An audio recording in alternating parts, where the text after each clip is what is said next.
튀르키예와 시리아를 강타한 지진이 발생한 지 닷새째로 접어들면서 사망자 수가 급격히 늘어나 2만 3천 명을 넘었습니다. 생존의 골든 타임으로 여겨지는 72시간이 지났지만 한 명이라도 더 생존자를 구조하기 위한 이 작업이 계속되고 있습니다. 국제부 전화로 연결하겠습니다. 한영규 기자. 네, 국제부입니다. 네, 지진 발생 닷새째입니다. 이 사망자 수가 훨씬 더 많아지고 있군요. 네, 지금 사망자 수가 2만 3천 명을 넘었습니다. 튀르키예 재난관리국은 10일 현재 사망자가 19,875명으로 추가 집계됐다고 밝혔습니다. 튀르키예와 국경을 맞댄 시리아에서는 사망자가 3,377명으로 늘어났습니다.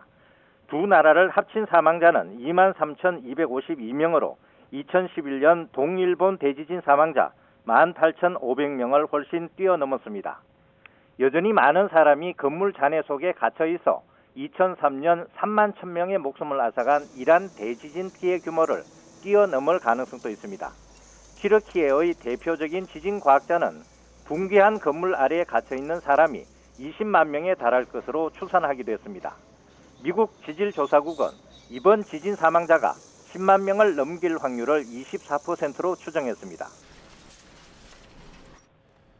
이 생존을 위한 골든타임으로 여겨지는 72시간이 지났습니다. 이 필사적인 구조 작업도 계속되고 있는데 기적적인 생還소식도 들려오고 있다고요. 네, 그렇습니다.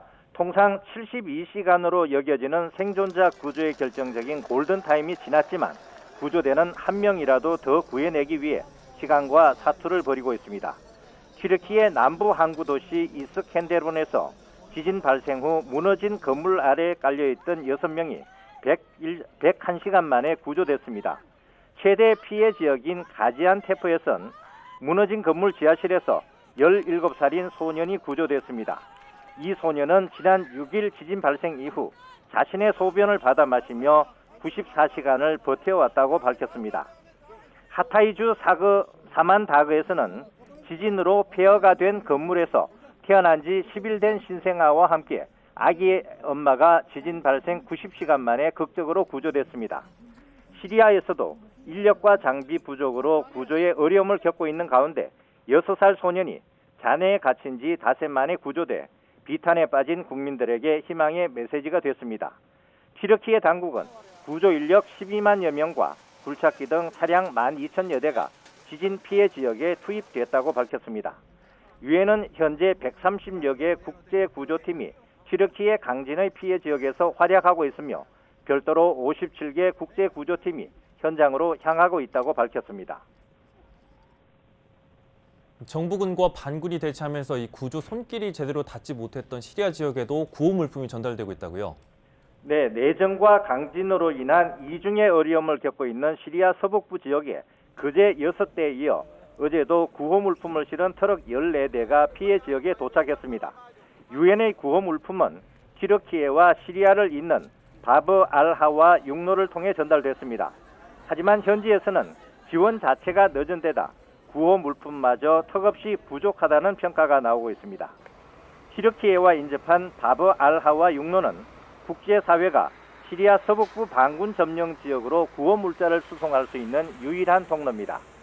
시리아 서북부 지역에 도움을 주기 위해 더 많은 길을 열어야 한다는 국제사회의 요구가 이어지자 시리아 정부는 서북부 반군 점령 지역에 대한 인도주의적 구호 물자의 전달을 승인했습니다.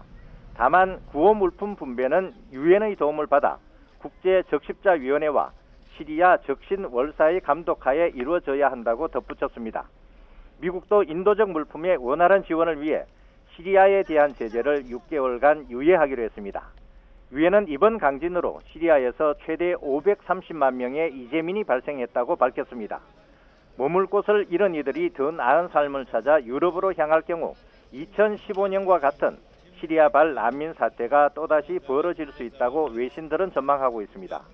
지금까지 국제부에서 YTN 한윤규입니다.